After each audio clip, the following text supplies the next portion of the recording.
महल की दीवारों के भीतर एक हत्या हुई थी। न कोई तलवार, न कोई चीख, बस एक मुकुट जो मौन हथियार बन गया।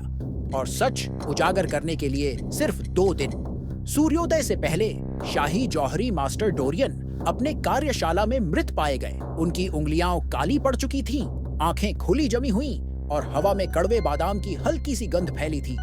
साइनाइड, वह मुकुट जिसे वह राज्याभिषेक के लिए चमका रहे थे, उनके सामने रखा था, जिसकी सुनहरी चमक पर सुबह की पहली किरणें पड़ रही थीं। एक रूबी लाल मंडी हल्की सी ढीली थी। पिछली रात कार्यशाला में केवल 3 लोग दाखिल हुए थे।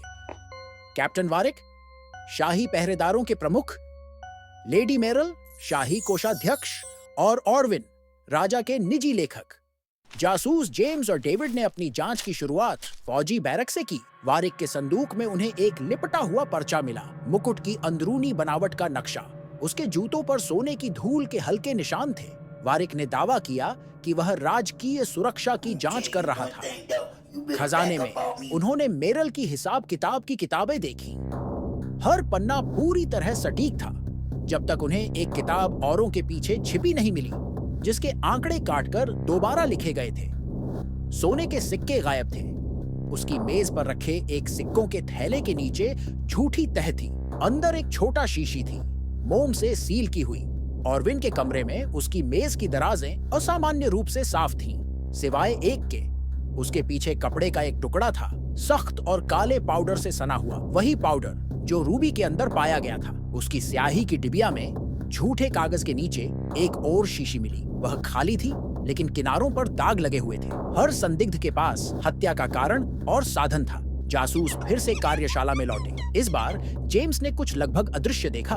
मोम में फंसा हुआ गहरे लाल कपड़े का एक धागा, वारिक की राजकीय चोगा, क्लोक का रंग बिल्कुल वैसा ही था। फिर डेविड ने एक और चीज देखी, कार्य बेंच के नीचे आधा जला हुआ कागज का टुकड़ा। वह किसी पत्र का हिस्सा था। उस पर लिखा था, मुकुट को खतरे में नहीं डाल सकते, भुगतान भेज दिया जाएगा।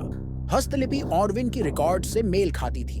सिंहासन कक्ष के बाहर उन्होंने वारिक को मेरल से जल्दबाजी में बात करते देखा। उसका हाथ कसकर पकड़ रखा था।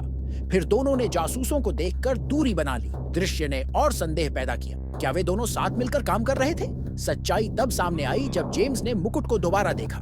रूबी के चारों ओर हल्के खरोंच के निशान थे, 2 अलग-अलग औजारों के। मतलब रूबी को 2 लोगों ने अलग-अलग समय पर छेड़ा था।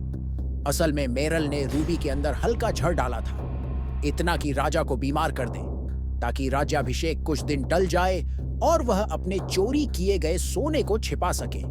लेकिन वारिक को उसकी योजना का पता चल गया और उसने उसे जानलेवा बना दिया। उसने ऑरविन की मदद से रूबी दोबारा खोली और उसमें और ज्यादा साइनाइड मिला दिया।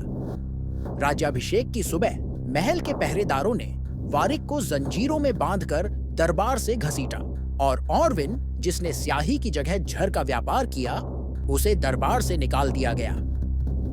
2 दिन बाद राज्याभिषेक की घंटियां बजीं। मुकुट राजा क्लॉरेंस के सिर पर रखा गया।